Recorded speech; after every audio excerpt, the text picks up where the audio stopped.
Welcome to the GDPR Weekly Show, one of the top 5 GDPR podcasts worldwide. Here is what's coming up in this week's episode.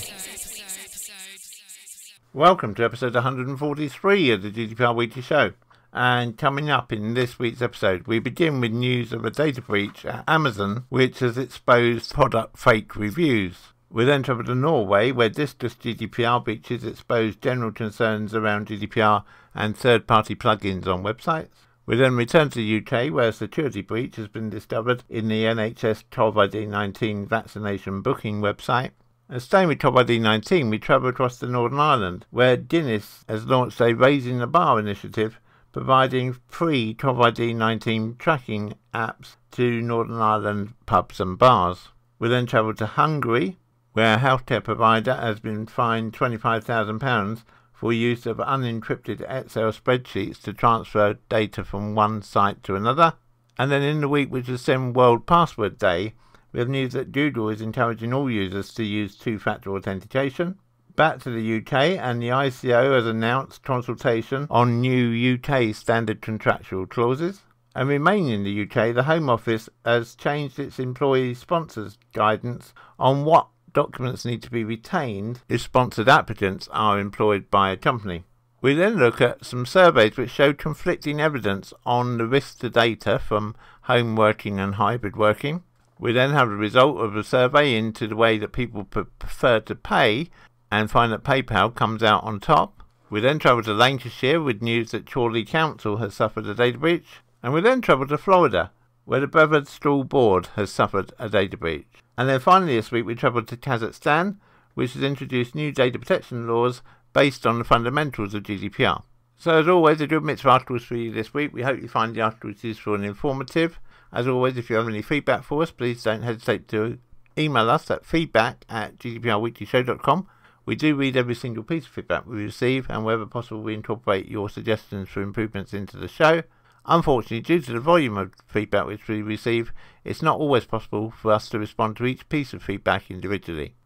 Want to ask GDPR questions live? Come and join our GDPR surgery on Clubhouse, Thursday, 4 p.m. UK time. And we begin this week with news that cybersecurity researchers have discovered an unsecured database exposing a widespread scam in which Amazon customers write fake reviews in exchange for free products from Amazon vendors. IT security experts, the safety detectives, found an unclaimed Elasticsearch server with no encryption or password protection. The safety detective said the server contained a treasure trove of direct messages between Amazon vendors and customers, potentially implicating more than 200,000 people in unethical activity. While it is unclear who owns the database, the breach demonstrates the inner workings of a prevalent issue affecting the online retail industry. The data breach exposed more than 13 million records and 7 gigabytes of data. The database was secured about a week after the cybersecurity team found it, but it remains unclear who controls it. The server appears to be based in China. Data found on the server showed how the scam works. Shady Amazon vendors sent fake reviewers the names of products they wanted 5-star reviews for. The reviewers buy the products and post their reviews soon afterwards. Then the reviewer sends the vendor their PayPal information and Amazon profile. The reviewer secretly gets a refund from the vendor, so they get to keep the product for free. The refund for any purchased goods is actioned through PayPal and not directly through Amazon's platform, the safety detective said. This makes the 5-star review look legitimate so as not to arouse suspicion from Amazon moderators. It is believed that the fake reviews were left by customers from both Europe and the USA. The safety detectives also went on to say, although a lot of people providing fake reviews likely know what they're doing, they probably don't realise that it's actually illegal. Unassuming people may have been targeted by Amazon vendors with the offer of a free product in return for a review. What is clear is that whoever owns the server could be subject to punishments from consumer protection laws, and whoever's paying for these fake reviews may face sanctions for breaking Amazon's terms of service. There are, of course, also going to be GDPR implications from this data breach. We've approached Amazon for a statement, but at the time we go to broadcast, we've not heard anything back from them. But should we get a reply from Amazon, we will, of course, bring it to you in the next available episode of the GDPR Weekly Show. You're listening to the GDPR Weekly Show with your host, Keith Budden. Another popular online platform found itself in problems with GDPR this week when Disqus, a commenting plugin that's used by a number of news websites and which can share user data for ad targeting purposes, is in hot water in Norway for tracking users without their consent. The Norwegian Data Protection Agency said today it has notified the US-based company of an intent to fine it €2.5 million, that's approximately $3 million, for failures to comply with requirements in Europe's GDPR regulations on accountability, lawfulness and transparency. We've contacted Zeta Global, Disqus' parent company, for comment, but we've not received anything at the time we go to broadcast. The Norwegian Data Protection Commissioner said they'd acted following a 2019 investigation in Norway's national press, which found that default settings buried in the Disqus plugin opted sites into sharing user data on millions of users in markets, including the US. And while in most of Europe, Disqus was found to have applied an opt-in to gather consent from users to be tracked, it appears to have been unaware that the GDPR regulations also applied in Norway. For those listeners who are not within the European area, Norway is not a member of the European Union, but it is a member of the European Economic Area, which adopted GDPR in July 2018, slightly after it came into force elsewhere in the EU on the 25th of May 2018. The Norwegian DPA says that Disqus unlawful data sharing has predominantly been an issue in Norway and says that 7 websites were affected: nrk.no/ytring, p3.no, tv2.no/broom, chrono.no,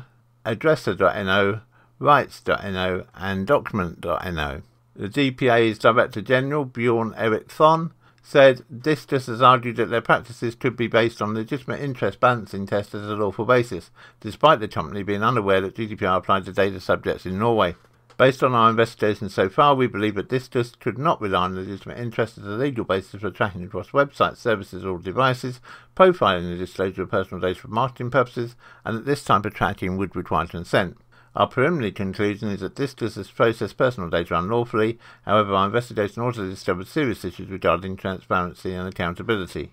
The Norwegian DPA said the infringements are serious and have affected several 100,000 individuals, adding that the affected personal data is highly private and may relate to minors or reveal political opinions. The tracking, profiling and disclosure of data was invasive and non-transparent, it said.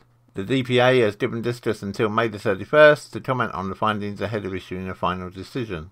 Interestingly, the Norwegian Data Protection Authority also went on to fire a warning shot at local publishers who were using the Disqus platform, pointing out that website owners are also responsible under GDPR for which third parties they allow on their websites. Of course, because technically if you put Disqus on your website, then Disqus becomes a data processor and you become the data controller. That means that you should carry out a data protection impact assessment to assess the risk to your users' data of adding Disqus or any other platform comes to that to your website. And what the DPA has found, and we have every reason in our research to suspect that they're absolutely right, is that most websites do not carry out any checks before they implement plugins into their website. So this really does act as a warning to everyone that if you've got third-party plugins on your website and those third-party plugins are collecting data and you're within the EU or your customers and clients are within the EU or the UK, then you need to check that the operations by that plugin are themselves GDPR compliant, and that obligation falls on you. Now, if you need any help in doing that, please do contact us using the contact details that are coming up at the end of this article, and we will of course be very pleased to help you through the maze of ensuring that your plugin suppliers are GDPR compliant. Contact us on helpdesk@gdprweeklyshow.com or phone us on 0800 808 5312. Back to the UK now, and the NHS Covid-19 vaccination booking website was found to be too easy to hack when some tests were carried out on it this week. The security loophole was discovered when it was found that the coronavirus vaccine appointment booking website asked users to enter their NHS number online. However, lots of people don't know their NHS number, and so they're able to book by simply providing a few key details. Once those details are entered, those who've received 2 jabs are immediately taken to a page informing them you have had both your appointments. Anyone without a jab is taken to a screening page, while those with just 1 injection are asked to enter a booking reference for their session slot.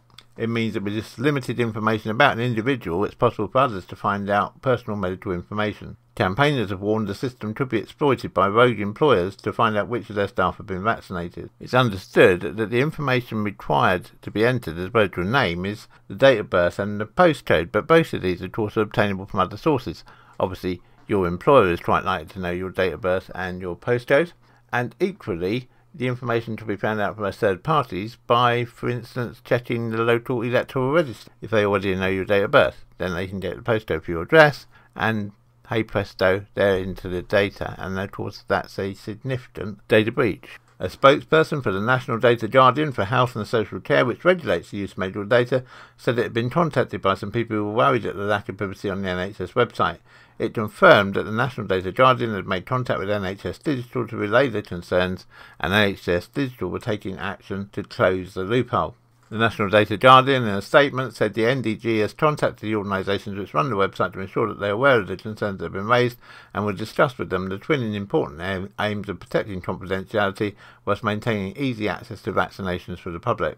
When we contacted NHS Digital, they said they were working to revise the page in light of the privacy concerns, and went on to say the online Book a Coronavirus Vaccination Service has enabled millions of people to book their vaccinations quickly and easily, with over 17 million first and second dose appointments made in 4 months. The system does not have any direct access to anyone's medical record, and people should not be fraudulently using the service. It should only be used by people booking their own vaccinations or for someone who's knowingly provided their details for this purpose. Since coronavirus vaccinations rolled out in December last year, nearly 35 million British people have had at least one injection. If we receive any further news on this from NHS Digital, we will of course bring it to you in a future episode of the GDPR Weekly Show. Stay home, stay safe. Staying with Covid19 but travelling to Northern Ireland now, Guinness, through its Raising the Bar programme, is providing a free app to pubs and bars within Ireland to manage and simplify contact tracing for venues in line with government guidelines and in a way that is GDPR secure. The web app operates primarily through the use of QR codes and takes under 30 seconds for a customer to register their attendance at a venue. All the data is stored for 21 days in a secure database before being automatically deleted. Speaking for Hospitality Ulster, Colin Neal, its chief executive, said, "After such a stressful and uncertain year, the industry is now reopening with outdoors first. The COVID Venues app, funded by the Guinness Raising the Bar programme, is an essential part of the reopening phase, and we warmly welcome Diageo making this free to use for a year for 1,000 hospitality businesses. It is a very simple and straightforward process for hospitality business owners to sign up, and works all devices by providing verification and tracing in a fast and simple manner that is GDPR secure. Once again, the hospitality sector is stepping up to make sure that everyone in the industry is playing their part in creating a COVID-secure environment for people to start to get back out and socialise, grab a pint and have their dinner after months and months of being confined at home." For Diageo Northern Ireland, Mark McHolland's on-trade sales manager said, "Diageo is delighted to be able to fund the provision of the COVID Venues app in Northern Ireland through the Guinness Raising the Bar programme.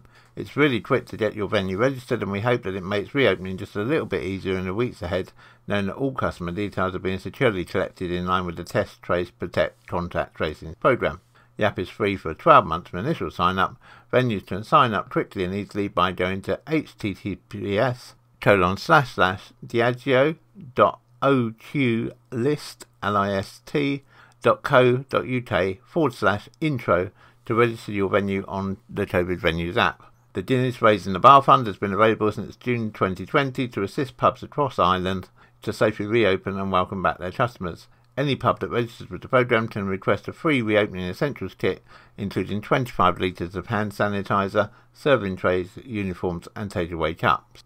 Want to ask GDPR questions live? Come and join our GDPR surgery on Clubhouse Thursday, 4 p.m. UK time.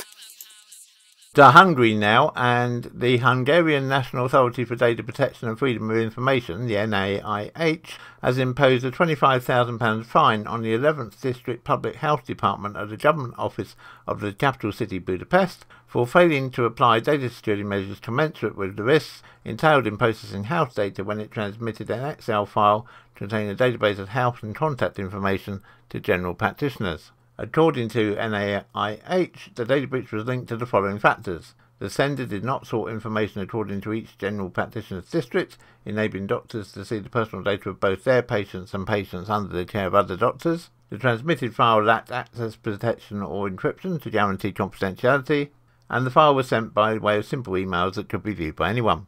Although the Government Office warned the general practitioners about the confidentiality of house data and to delete the data of patients not belonging to their districts, the above activity resulted in a high-risk data breach, which it failed to report to NIH and the data subjects. In its decision, the NIH established the following.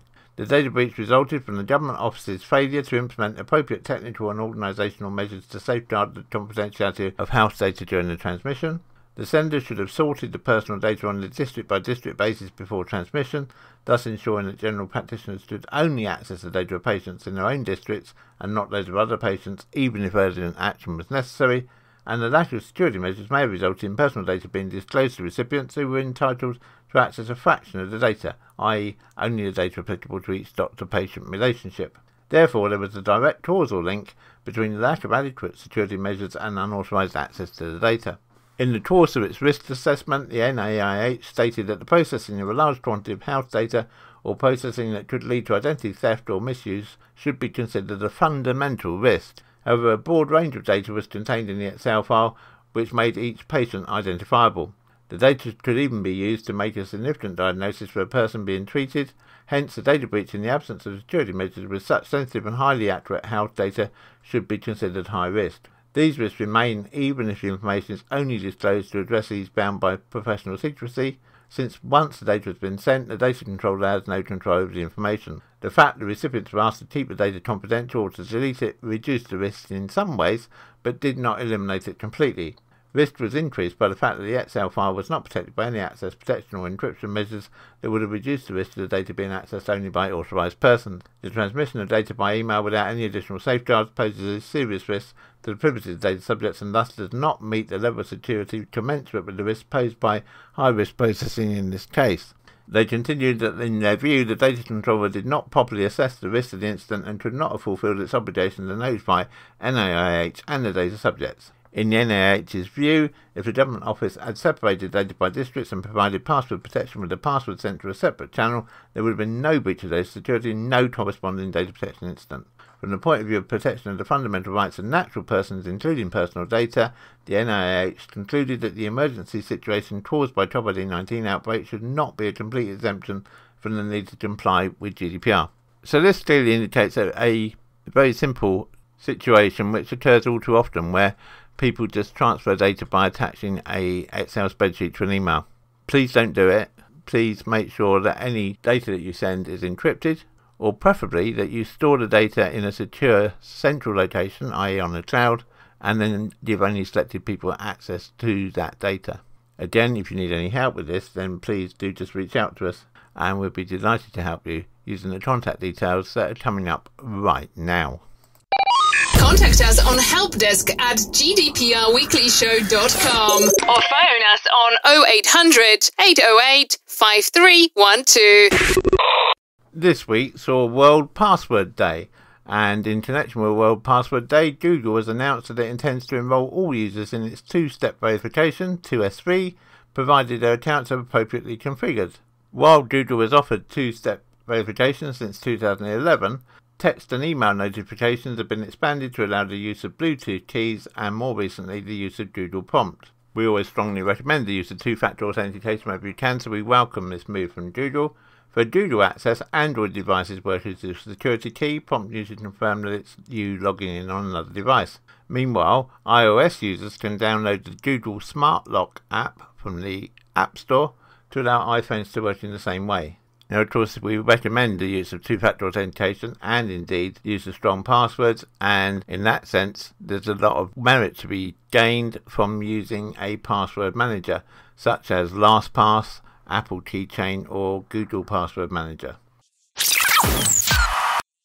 This week saw the ICO's Data Protection Practitioners Conference, and at the conference the ICO revealed that it's working on new standard contractual clauses to facilitate transfers of personal data outside the UK. The ICO announced that its consultation on the new standard contractual clauses will take place this summer. This is a separate process to the new standard contractual clauses that are currently being finalised by the European Commission. These new European Union Standard Contractual Clauses will not be valid for use in restricted transfers of data outside the UK. All this has come about, of course, from the Schrems 2 case, which we've covered extensively on previous episodes of the GDPR Weekly Show.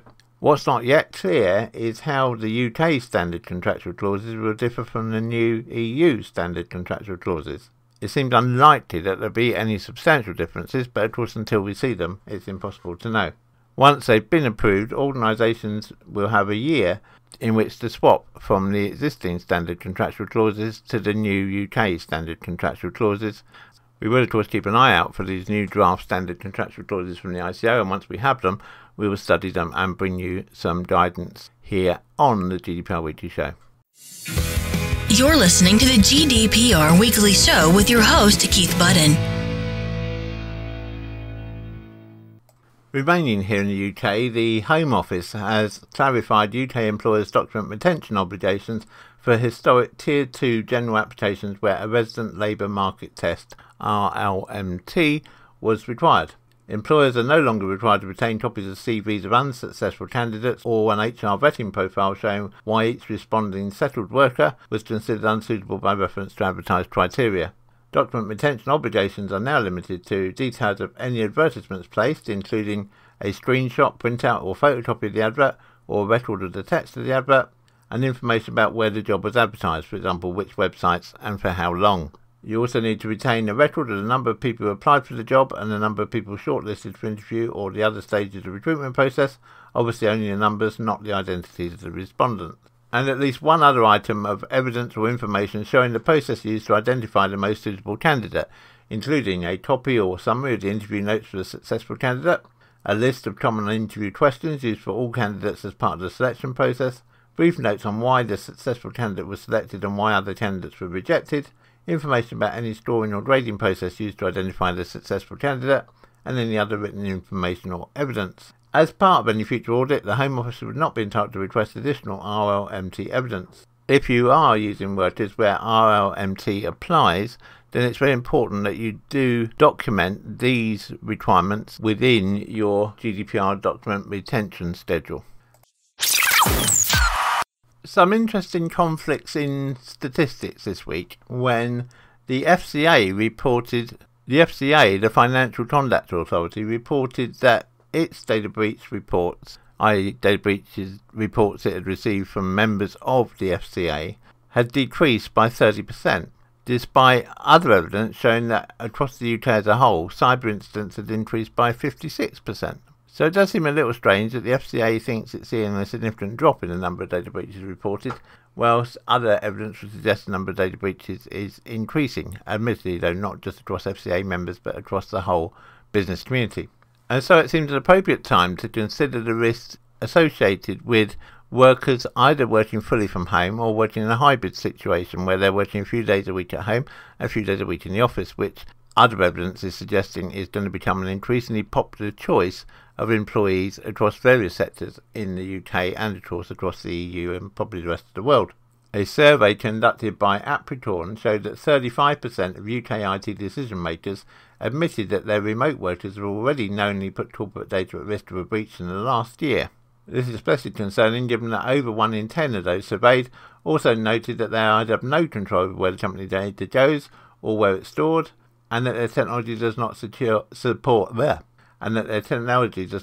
secure mobile remote working. Additionally, 58% still believe that remote workers will expose their organisations to a data breach. This figure has risen steadily year on year from 44% in 2018, but of course part of that has to be reflecting that with the pandemic there are now far more workers working from home. Furthermore, 26% of organisations noted that their remote workers didn't seem to care about security. Whilst this figure is down from 34% last year, phishing for 37%, employee negligence for 27%, remote working for 15% and third parties for 13% are still big avenues for attack and actionable cause of a data breach. One issue, and this is something we've covered previously in the GDPR Weekly Show, is what equipment is being used for remote working. It really should be discouraged from your employees having personal data and company data on the same device, because one or other way there can lead to a data breach.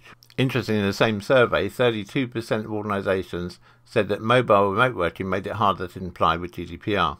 Now, given that the ICO has indicated that it intends to make data protection impact assessments mandatory for companies who are looking to implement remote working or hybrid working, then it really is important that you get those data protection impact assessments in place now if that applies to you.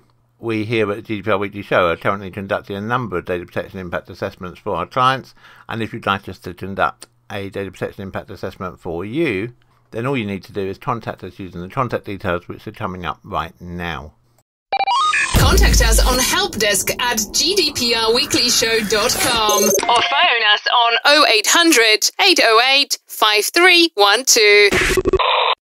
Staying with surveys, some interesting data emerged this week about the behaviour of clients if they find that their supplier has suffered either a data breach or reports of fraudulent transactions on its system. The survey found that 65% of e-commerce shoppers are likely to terminate their relationships with merchants after experiencing even a single instance of data theft or payment fraud.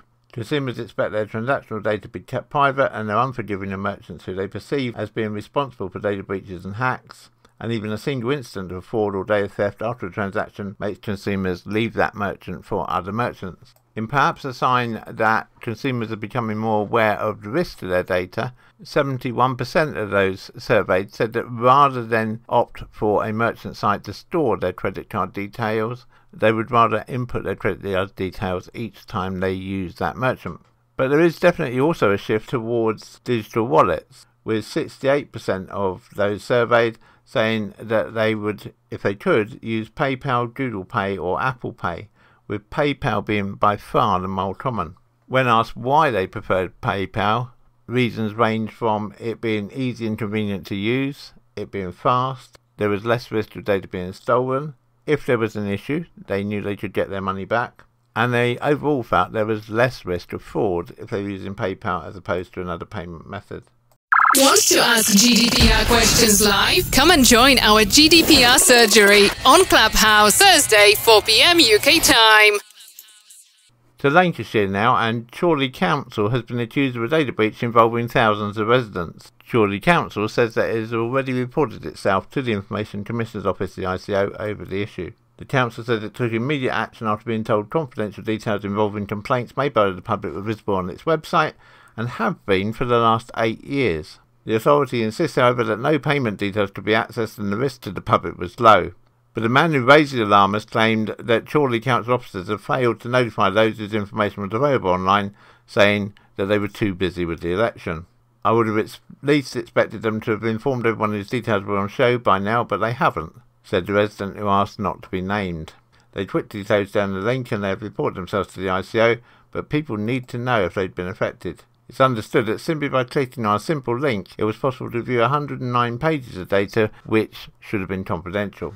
The information lists addresses in the borough which have made complaints about a wide range of issues, from benefits to rat infestations to missing wheelie bins.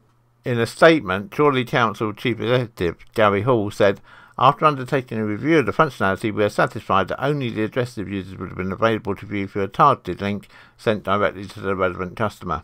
No names were on display, and it is our opinion that none of the other fields contained additional information that would combine to identify an individual.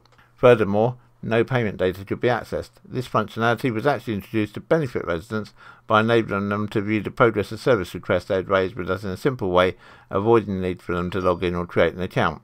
It has been in place since 2013, and until now we've had no reports of residents' data being accessed by third parties. Although we believe the risk to be low, we do take all matters related to the security of our residents' personal data seriously and remove the functionality when alerted to potential issues to avoid causing any unnecessary concern, despite the fact data would only be visible as a result of a degree of guesswork, luck or significant perseverance on the part of the wrongdoer. As an extra precaution, the user's address is no longer a viewable field, and access is now based on a globally unique identifier rather than the service request identifier. The Council believes this matter does not constitute data breach, and as such there is no need to cause unnecessary alarm by alerting residents. There is no evidence that any other third party has accessed the data inappropriately. Nevertheless, we have taken the step of self-reporting the matter to the Information Commissioner's Office. We will abide by the ruling and will take any additional recommended action Should we receive any update on this, either from the ICO or from Chorley Council, we will of course bring it to you in the next available episode of the GDPR Weekly Show. You're listening to the GDPR Weekly Show with your host, Keith Budden.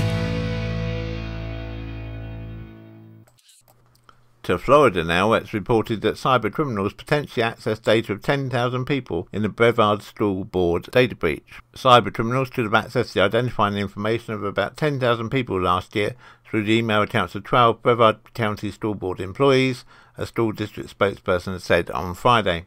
The school board became aware of strange activity in its systems on October the 31st, 2020, and on January the 4th this year determined that someone had accessed 12 staff email accounts without authorization. On March the 24th, the school board completed its review of the incident and identified individuals whose information had been accessed. A letter from the board dated May the 4th was sent to thousands of people potentially impacted by the data breach, explaining the chain of events. Brevard County School District spokesperson Russell Brunn said the email accounts contained information from students and adults, including some social security numbers. It's not clear whether whoever accessed the accounts found that information, he added. There's no reason to believe that if you got this letter, that information is out there on the dark web, he said. As an abundance of caution, we've informed anyone whose information could have been accessed. Each letter stated that the school board had no direct knowledge that the identifying information was misused. The school board used third-party cybersecurity experts to investigate the breach and review the security of its systems. The letter stated, as part of the school board's ongoing commitment to security of information, all policies and procedures are being reviewed and enhanced, and additional workforce training is being conducted to reduce the likelihood of a similar future event. The letter offered each person access to identity theft protection services through Experian at no cost to the person. It also provided instructions on monitoring credit reports and reporting fraud. And finally this week we travelled to Kazakhstan. Kazakhstan has recently taken action to bring its data protection laws in line with GDPR. The major changes that they've introduced are that, in terms of the Data Protection Authority, Kazakhstan has officially appointed the Ministry of Digital Development, Innovations and Aerospace Industry as its Data Protection Authority. The Ministry is now authorised to examine data subject appeals and inspect organisations for compliance with the data protection law. Again, in line with GDPR, the law insists that companies are now obliged to appoint a Data Protection Officer, a DPO, who should ensure internal compliance with the data protection law. Likewise, with data breach notifications, Kazakhstani companies are to notify the DPO about incidents of information security associated with the unauthorised access to personal data. Again, looking at data protection impact assessments, the law now requires companies to conduct an analysis on the purposes of data collection and processing prior to such activities. The list of purposes should be composed based on this analysis, and it is prohibited to collect or process data that's not included on the list. And again, similar to GDPR, the new law strengthens data subjects' rights. All changes prioritise the further empowerment of data subjects. Individuals are now entitled to demand the destruction of false personal data or the amendment of imprecise data. In addition, they are given effective measures to protect their rights without going to court. The ability to appeal to the Data Protection Authority on issues of companies' compliance with established procedures of data collection and processing. So it's good to see yet another country across the world bringing its data protection laws broadly in line with GDPR. And as we've mentioned several times here previously on GDPR Weekly Show, we really welcome this, because the more the world can move to a common standard on data protection, A, hopefully the better data protection will become, and B, the easier it will be for companies to trade across borders, because the rules will be essentially the same. Contact us on helpdesk@gdprweeklyshow.com or phone us on 0800 808 5312. The GDPR Weekly Show is an Insurity production. Until next time, bye-bye.